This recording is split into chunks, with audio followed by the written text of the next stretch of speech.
Hello again. Welcome back to the Smart HVAC Marketing Podcast. My name is Eric Thomas, the host of the show. Today we're joined by a very special guest. We've got Ariela with us, who is our intern currently, our Marketing Communications Intern.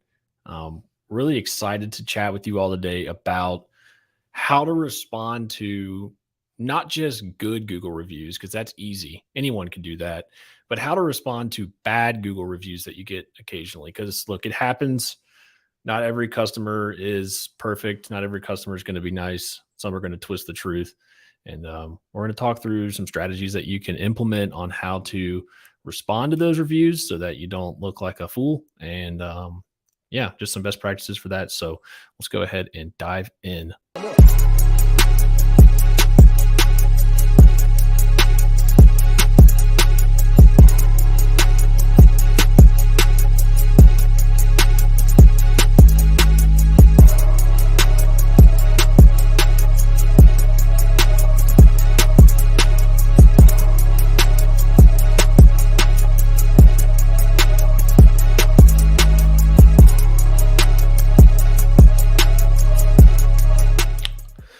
All right, here we go. Welcome back to the show, everyone. Ready to dive in. Before we get going, some general housekeeping items. First and foremost, if you're listening to this show and you are enjoying it, please leave us a review on your preferred platform, ideally Apple Podcasts or Spotify. We don't hate on Spotify, people, but Apple Podcasts would be ideal. You can actually type a review with that as well. So yeah, leave us a review if you enjoyed this show at all. Next thing, with shoulder season on the horizon, summer's coming to a close pretty quickly. We know that contractors are going to begin thinking about their marketing for 2023. So if you are considering making a switch or possibly hiring a new agency, head down to the comment section and go ahead and schedule a 30-minute complimentary consultation call with us.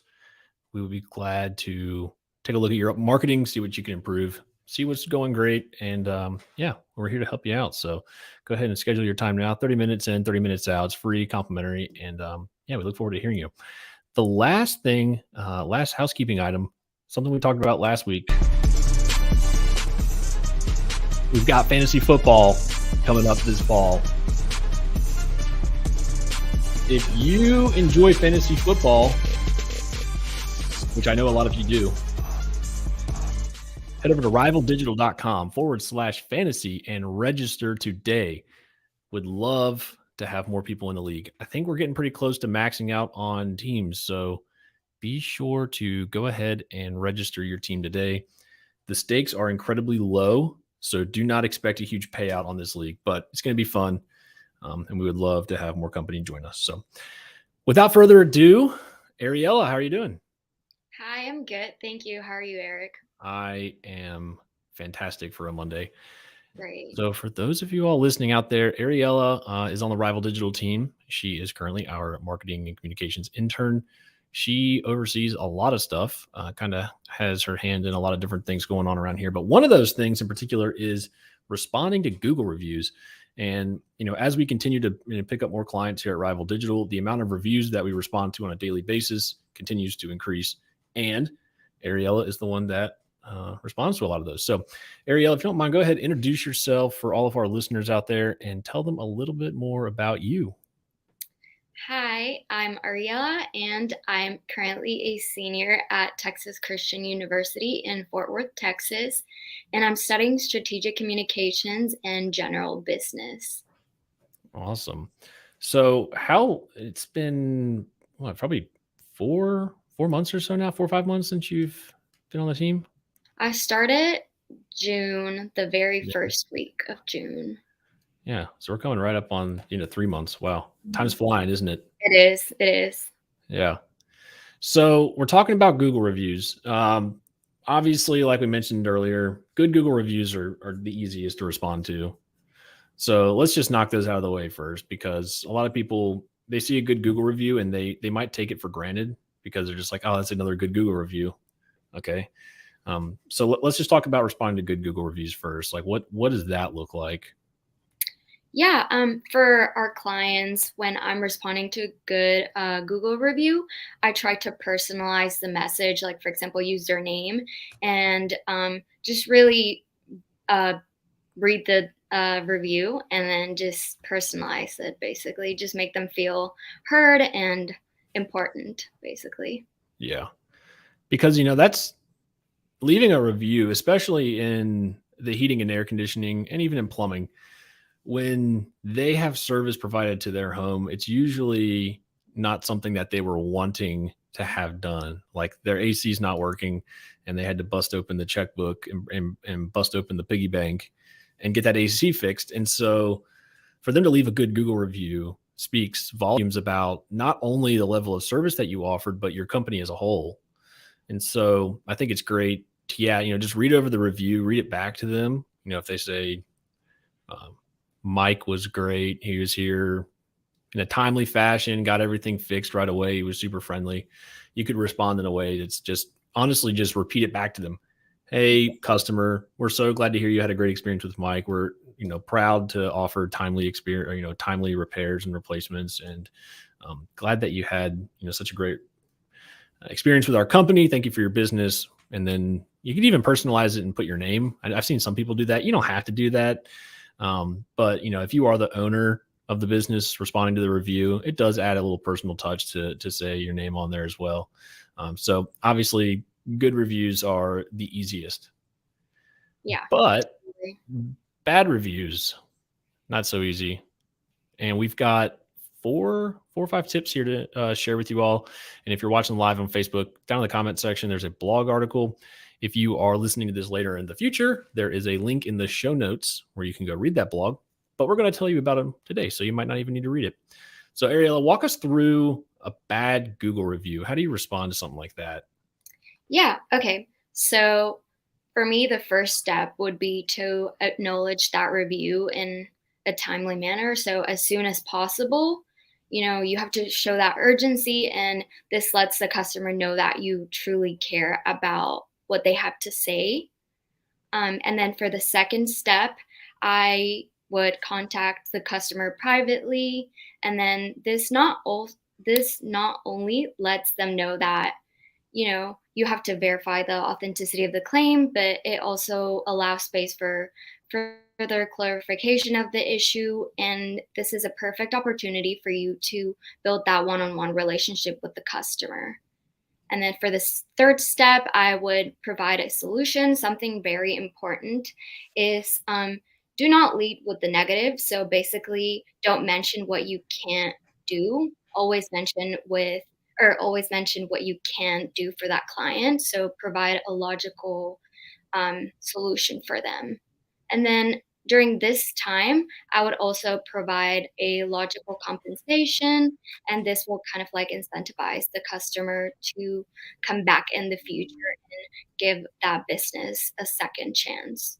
And then finally, for the step number 4, you will want to follow up with that customer and ensure that satisfaction was granted. Just make sure that they're happy, basically. Yeah.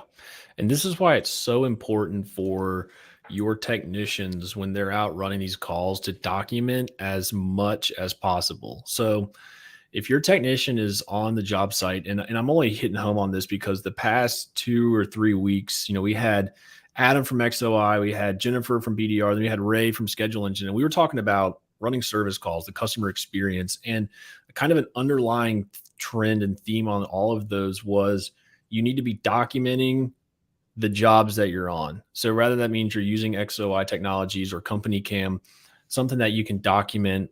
Say you get there and there's a cracked heat exchanger or there's, ripped air ducts or something like that. It's important to be documenting all the things that you're finding so that when you're providing solutions for customers, they know and they've seen it is logged in your Service Titan account, and they know that those options were presented to them. Because a lot of times when you get a bad review, it's going to be because you went over there, you did some type of repair or service for their system, and your technician may or may not have told them, hey, I found, a lot of your ducts have been chewed up by a rat, or there's inefficiencies in your system because it's 10 years old, might need to get replaced, whatever it may be.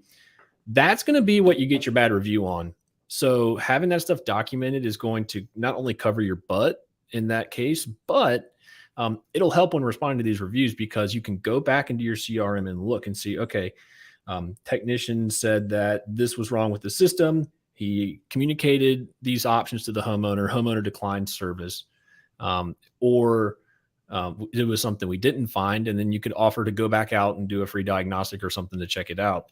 But having that documented is going to really save your tail there, because if a homeowner goes back behind your work and they find something, they're going to write a bad review about it, especially if they weren't satisfied with the service. Yeah. And so with reviews, and this is something that we talk about a lot around here, is that, the reviews section of any online listing, Google, Facebook, Home Advisor, Yelp, wherever it is, Better Business Bureau, that's 100% a spectator sport. Like, that's what we talk about around here a lot, is it's a spectator sport. People go there and they're just reading comments. And I think I'd mentioned in the description for this video, when I was doing my research, that the average consumer reads up to 7 reviews before they make a decision. And how you handle those reviews is going to make or break your ability to earn that business. And like, I don't know about you, Ariela, but like, I think about myself, even when I'm shopping on like Amazon. Totally.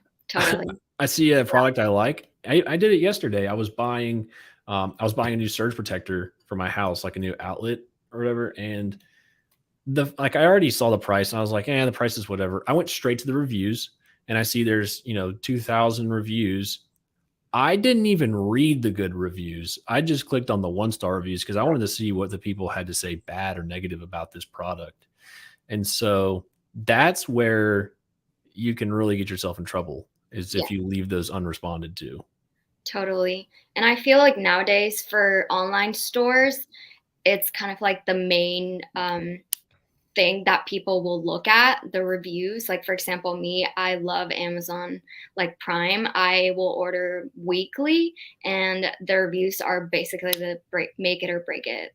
That's what makes me decide if I will buy that product or not. So it's very important. Mm-hmm.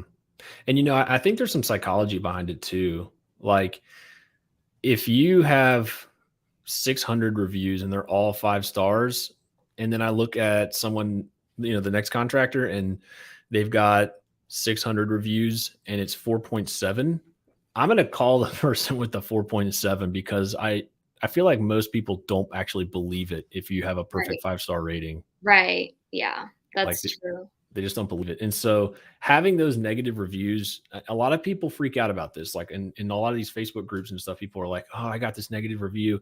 How do I get rid of it? And the advice that I would share to you, if you're listening to this right now and you got a real negative review, not, spam, not a disgruntled ex-employee, but you have a truly pissed off customer who is not happy with you, is to handle it like a grown-up and respond to them, tell them you're sorry, tell them that you're going to try to make this right, explain, like you were just saying, what steps you're going to take to correct this action. And then just handle it and make sure that the customer is happy again. Because guess what? If you go and handle that, the customer is going to change their review, especially if you ask. It might not be a 5-star review. They might change it to 3 or 4, but it's still better than a 1-star review. Totally. Yeah. I've definitely seen that with our clients. Initially, the customer will leave in a bad review, and then because of the great service that we provide, then they will go back and edit the initial review and then, explain further and say, so this was the issue, but it's been resolved and they've been great help. So I'm giving them a better rating. Yeah. And, a lot of people are, they're kind of, they act with emotion when they see this stuff. And with probably 98% of the contractors listening to this right now, you most likely have an automated review link that goes out. So like the job's done, the review link goes out. If that customer's not like super happy, then you're going to catch them at a bad time. You're going to get a bad review. But when you respond to it just take a human approach to it, they'll kind of see like, okay, maybe I acted a little, they started thinking maybe I was a little irrational. They're offering to help fix it. They'll change the review 9 times out of 10. But if you don't respond because you think that's BS, that customer was just a bad customer, they were breathing down my neck the whole time, that 1-star review is just going to live there forever with no response, and it's going to make you look bad. True. So let's talk about, and I didn't really prompt you for this, so I apologize in advance, but I know this is something that you can talk on. Let's talk about things you can do with your good reviews once you've gotten them. Yeah. So one of the things that comes into mind for me is I know for our clients, we try to create graphics and kind of like promote those good reviews that we get on our social media platforms. So that's definitely a great way to put out like the good word, because I feel like word of mouth is super important when it comes to marketing. Hmm. So that's one great way to, like, one good thing to do with our positive reviews that we get. Hmm. Mhm. Yeah, and you can even, so like, absolutely turn those into graphics. And I know there's like some automated services out there that do it, like Bird Eye will automatically share it. But like, I think taking that good review and putting it on, Facebook and Instagram it's just easy content. You can do it, make a routine of it, like Mhm. we do that testimonial Tuesday. And I know a lot of contractors do that because it's great, easy content that you can plan for months in advance. So yeah, definitely do that. And then also, like, if you have customers that are just like raving fans, like they just can't get enough of you, ask them if they'll do a video testimonial like that. That would be pretty solid too, because you can put that on your YouTube channel, you can put that on your website, and it's just a great way to share it. Yeah, for sure. And I think also when we post those positive reviews to social media and then we reply to them like under the caption, maybe there's a chance that that customer that left the review will see it and they're going to feel good about themselves. Yeah, because they feel like they're featured. Right. And they're being heard. So, Mhm. Yeah, absolutely. Well, other than, let's see, sharing it on Facebook, social media in general, the reviews are great. Obviously, I wouldn't recommend sharing bad reviews. Um, but there is something to be said about, and I'm looking for this right now on our site because I feel like we've talked about this before on one of our blog posts, is finding finding a customer who had an initial negative experience and then turned into a positive experience, and then talking about that as well, because like we said earlier, they might not always believe it. Do you think that would be something that contractors should take advantage of? Um, definitely. I think it could turn into a good thing just because you are showing other customers that you are proactive and that you're actually willing to fix the issue and that you don't just ignore the negative reviews. So I think that could be a positive approach to it. Yeah.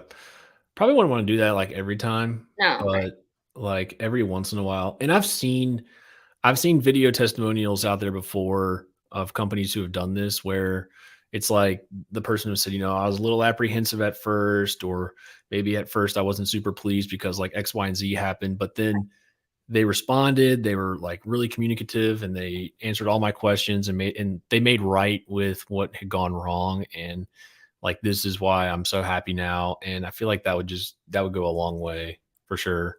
Right. Yeah, and like I said before, or like you mentioned, it's good that we're taking like a human approach and it's not like an automated thing.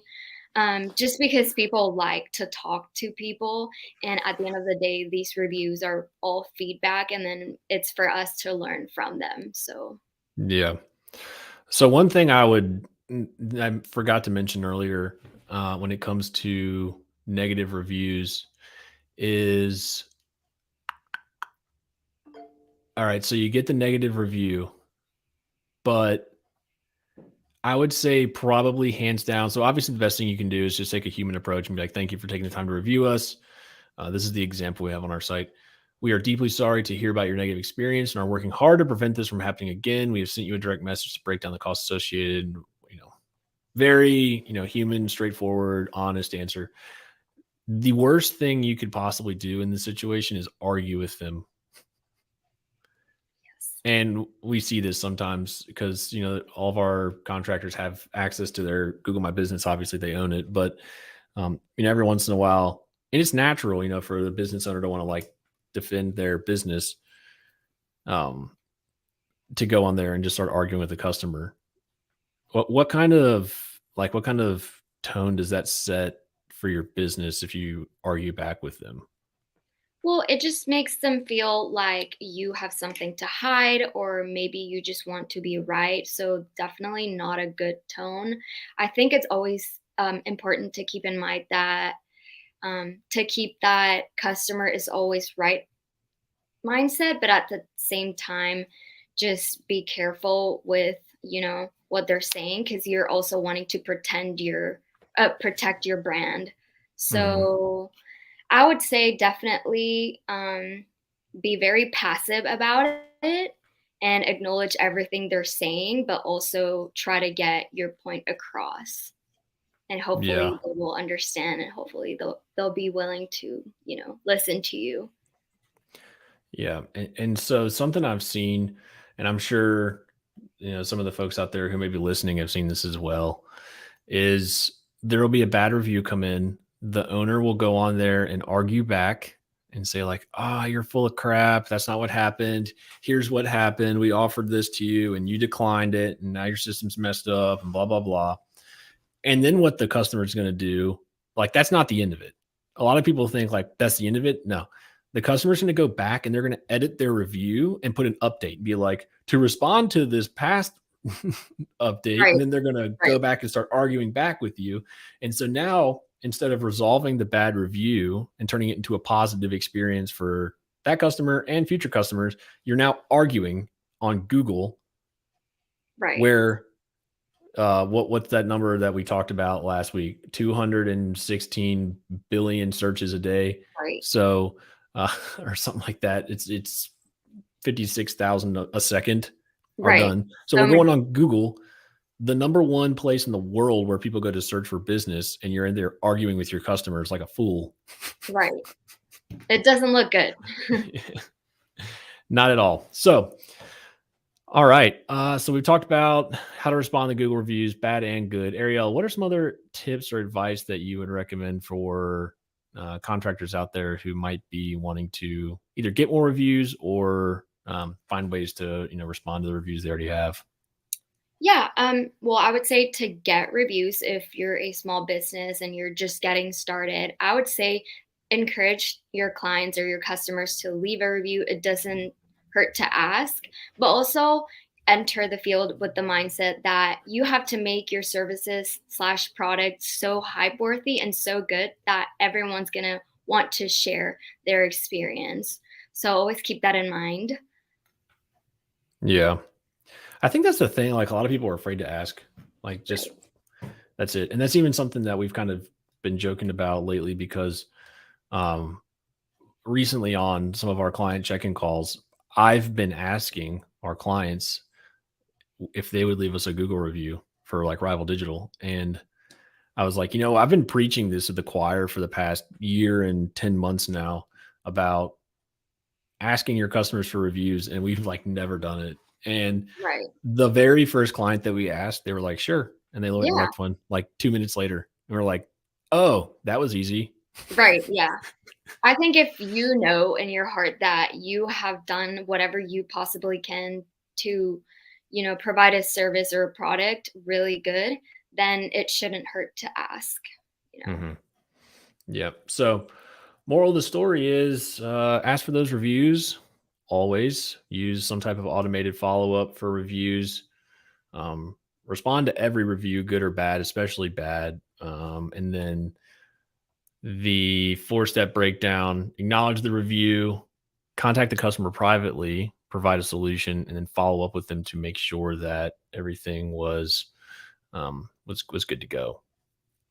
So, all right. Well, Ariella, this was great. I really appreciate you joining me on the podcast today. No, yeah. Thank you for having me. Yeah. I'm telling you, the time flies by when you hop on here, right?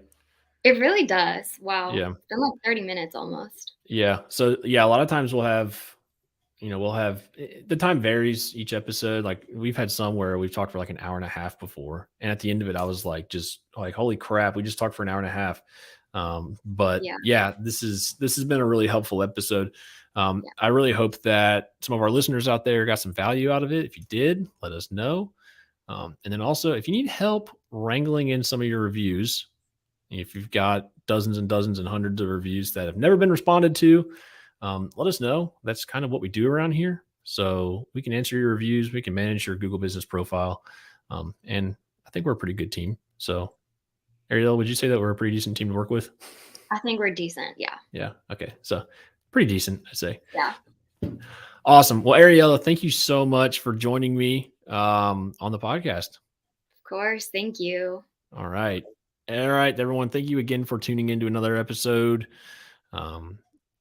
Couple closing announcements. We will be at Service World Expo 2022 in Tampa, Florida. So if you'll be there, come see us at booth 313P. That's 313P. We'll be right next to Service Titan. You probably can't miss us. So really hope to see you all there. We'll be there. We'll be at a few other shows in the fall. But that's the first one that is coming to mind. So we'll have Service Nation on the podcast here in a few weeks to talk about the event. And yeah, really looking forward to trade show season so we can get out there and start seeing you all in person again. Ariela, it was great chatting with you on the podcast. You too. All right, I'll talk to you later. All right. Bye.